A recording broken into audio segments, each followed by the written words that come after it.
I raped you. Formed. Some time ago, I made a series of videos about Peter Popoff.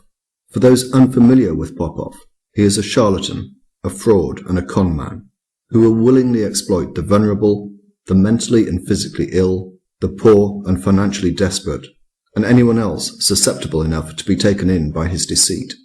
For those unfamiliar with Popoff, I've linked a number of videos about him in the description. In particular, I would recommend watching the video in which James Randi exposes Popoff as a fraud back in the 1980s, and also one concerning more recent investigations into Popoff by Inside Edition. I thought I'd check up and see how Popoff was doing. I began by looking at his website, and I was not surprised to see that he was still offering his miracle spring water. Let's face it, if it's not broken, don't fix it. Or, in Popoff's case, if a scam keeps working, why change it? His miracle spring water has earned him millions over the years, whilst it has also, of course, cost his victims an equivalent amount. Having ordered some spring water, I checked out his television schedule and found that he was broadcasting in the United Kingdom. Although the schedule is out of date, I did confirm that he does broadcast on a daily basis on the Sky Channel 590, also known as the Gospel Channel. I suffered as much of one of his programs as I could in order to check that he was still using the same style of cheap salesmanship to pimp and promote his scam. The Bible teaches debt cancellation. Well, you're going to hear these testimonies. Here we go. It was last June. You said the dates June 14th and 15th. And God blessed me. He paid off the $13,000 debt. So a $13,000 debt was... Sure enough, he was still seeking to convince his victims of the efficacy of his spring water as a supposed miracle cure for a variety of medical conditions and also for debt. In doing so, he used a disturbing combination of quoting biblical passages and a reliance upon testimonials.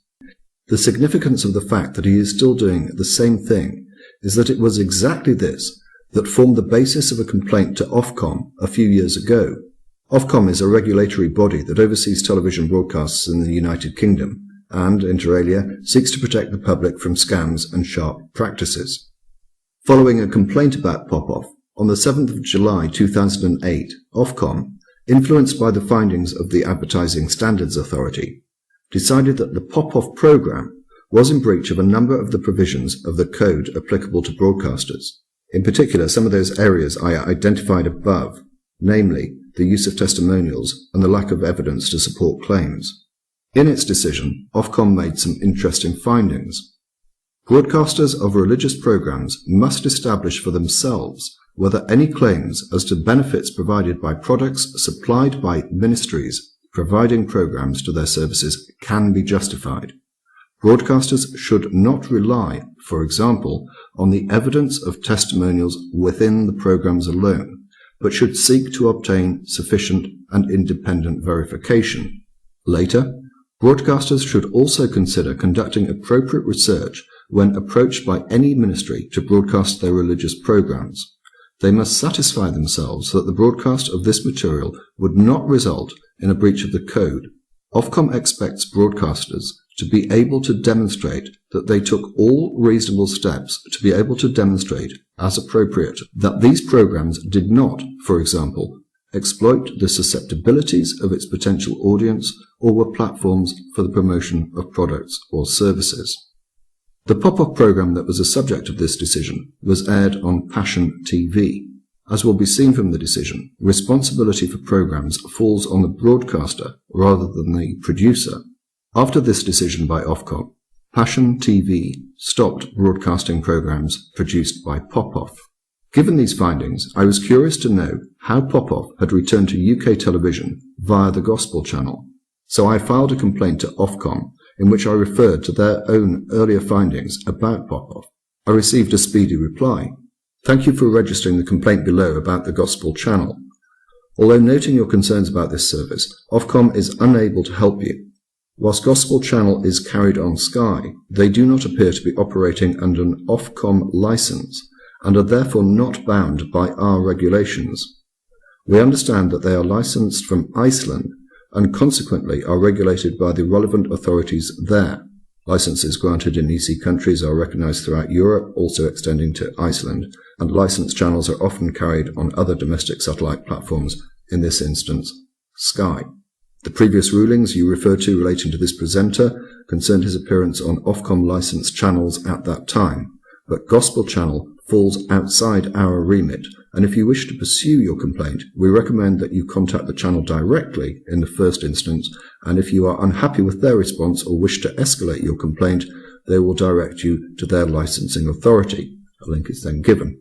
We'll come back to the Gospel Channel shortly, but in the meantime I contacted Sky Television. Not an easy venture, nor as productive as I would have hoped.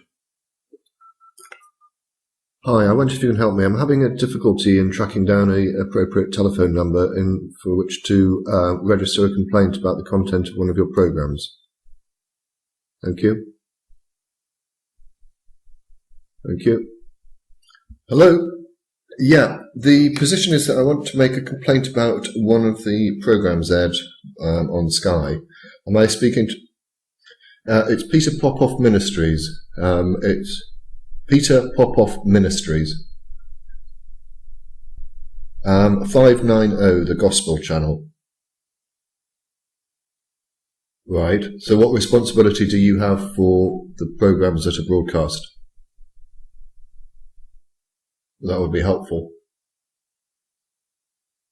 Peter Popoff is a known fraudster and con artist. This isn't a matter of opinion, it's a matter of recorded fact. He ran exactly the same show on a different channel some years ago, and complaints were made to Ofcom and the Advertising Standards Authority. As a result of those complaints, So I next tried the Gospel Channel. Hi, I would like to make a complaint about one of the programs that you broadcast on the Gospel Channel. Am I speaking to the right people?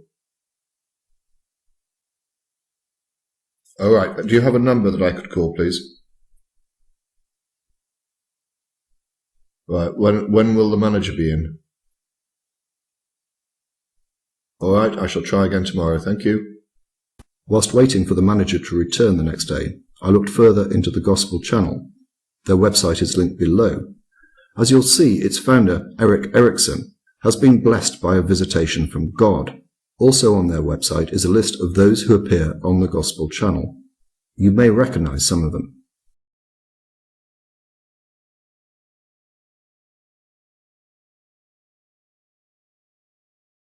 So 24 hours passed, during which time I registered a complaint with Gospel Channel through its website.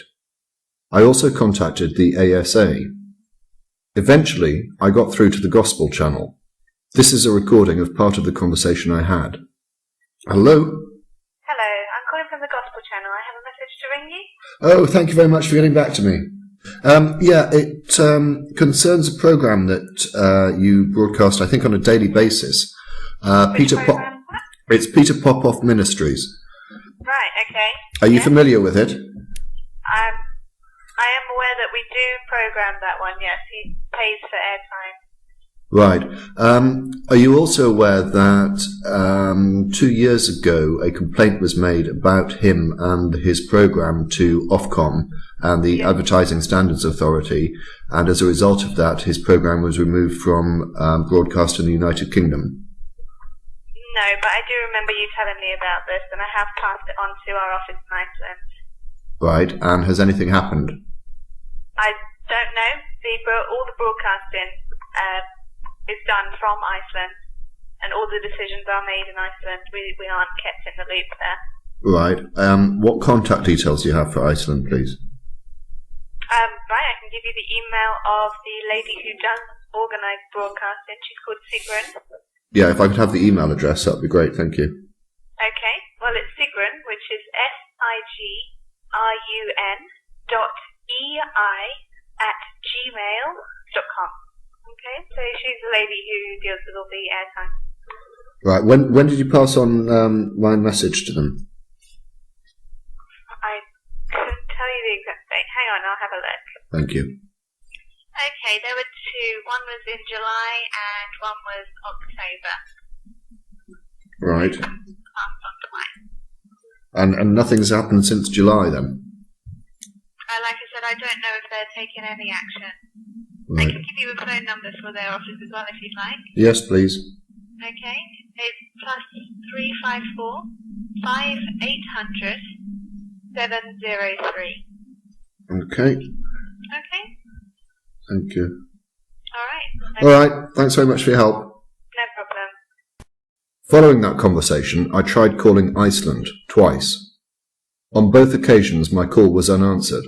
So I sent an email which reads as follows. Dear Sigrun, I note that you broadcast shows by Peter Popoff Ministries in the UK on Sky Channel 590. You may be aware that PPM was the subject of a complaint to Ofcom a few years ago. Ofcom determined that content of the programme breached several sections of the Code for Broadcasters. A copy of their section can be found here. The PPM programme that you broadcast is effectively the same as that which was considered by Ofcom 2 years ago. Namely, it is hosted by Peter Popoff, a known conman and charlatan. It offers the same product, miracle spring water. It uses testimonials to convince the audience of the efficacy of the product. It provides no evidence to support the claims made. I have the following questions for you. Could you please explain why you are broadcasting a program which would not be allowed to be broadcast by Ofcom? Could you explain why you are broadcasting a program produced by a known conman? Could you explain why you have done nothing about this matter, despite it being reported to you several months ago? Could you tell me what, if anything, you intend to do about this program?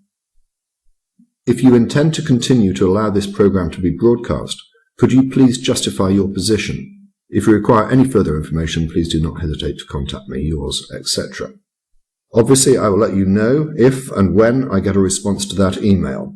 In the event that you may wish to contact the Gospel Channel, I've given their contact details in the description. Whilst waiting for a response, I'll be making further contact with the Advertising Standards Authority and also contacting the government minister responsible for broadcasting. I'll let you know what happens. Thank you very much for watching.